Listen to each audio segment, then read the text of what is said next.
Վստահում եք ընտրությունների արդյունքներին, թե դուք էլ եք այն կարծիքին, որ ընտրությունները կեղծվել են։ Չէ, կեղծվելը որն է։ Մեր ապեր Նիկոլեն ինչ ուզեց են գրեց։ Ընտրախախտումները լիքը են, չեմ լա, առանց խախտման ընտրություն կլինի։ Համարյա 60% ինչ է, 40-ներ կասկածելի է։ Եվ էլի դուրս գալի։ Հիմա ամբողջ պետական ուժերն իրան կողմից են։ Չէ։ Զինվորներն էլ ուշ են եկել, դե հետո մտածեցին, եթե ձև են չեն ընդունում, այդ քվեարկությունը չընդունեցին, հանեցին, չէ՞ այդ բաները։ Ընդդիմությանը մեղադրեցին, նստացրեցին, իսկ ինչի ԿՊ-ին ոչ մի բան։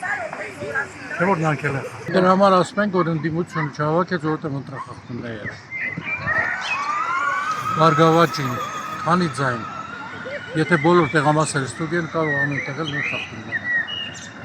Հայաստանը պետք է ղեկավարի ուժեղ մարդ պետք է ղեկավարի։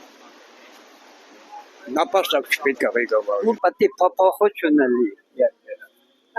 Ինչ փոփոխություն եք ստացվում։ Վարչապետ ճիշտ կլներ, որ մարդկանց ձայները չկորեր։ Եթե քվեարկել են մարդիկ, պետք է մարդկանց ձայները տեղացնեն։ Անկախնանից ով ում է պաշտպանում, ով ում է ուզում։